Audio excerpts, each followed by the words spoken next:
Hi folks, Brian Hollock from North Point Training Center. Well, my belt finally gave up the ghost. I've had this belt for 16 years, so I guess that'd be 1999. Yeah, that sounds about right. 1999 is when I got it. You know, it still works. I'll probably still use it for some things, but it's seen better days, and it's about to die.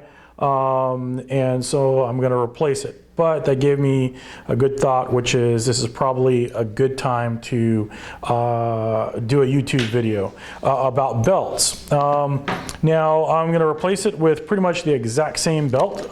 This is from Galco. I really like it, and if you look at it now, I'm holding it. Now you remember what I was doing with the other one. See how straight that belt is holding out there? Now I'm not saying that you can't go with other belts, but it just pretty much needs to be this stiff. Now I like Galco.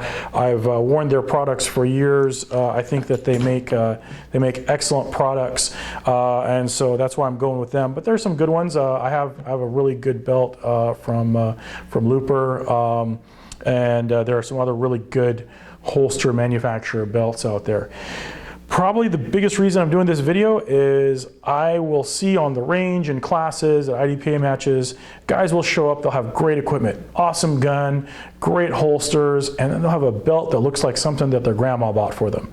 And I can't exactly fathom why, but I've heard some of the excuses over the years, and let's dispel them.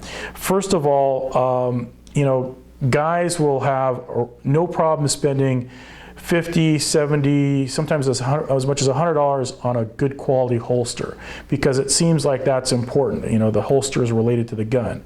Well, the belt is just as related to the holster as to the gun. It's a system, okay? If the belt is not functional, if it's not strong, if it's not stiff, then the holster can't do its job. So, but a lot of guys will say, well, gosh, you know, I can't see spending $70 for a belt.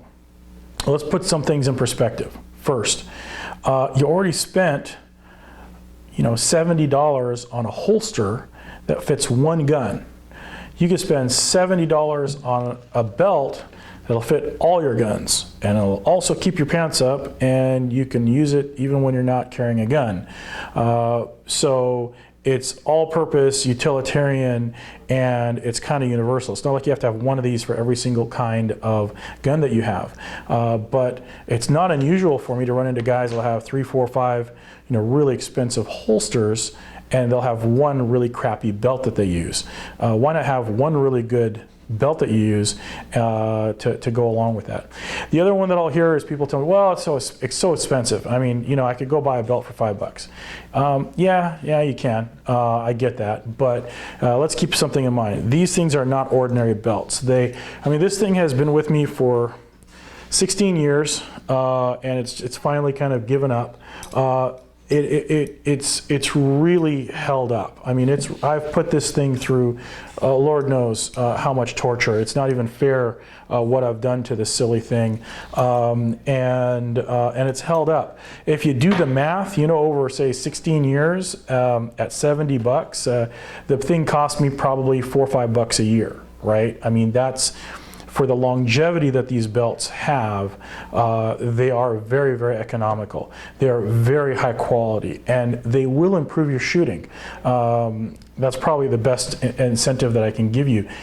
When you come down for the draw stroke, I mean, I've heard numbers as much as between 20 to 60 pounds of downward pressure will be exerted on the holster as you're coming back up. And so you need a belt to support that. You need something that's gonna help out. I will tell you, if you go with a good quality belt designed for holster work, you will immediately feel more comfortable in your concealed carry. You'll feel the gun is not going to shift as much.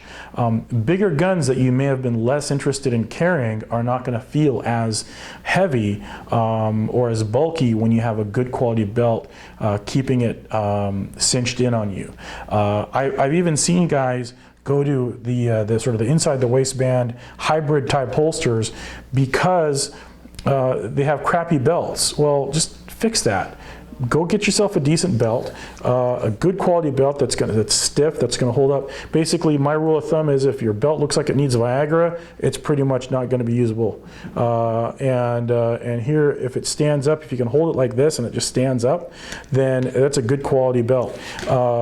Get a good quality belt, and it will absolutely improve every aspect of your concealed carry. So from North Point Training Center, this is Brian Hollock. Be safe.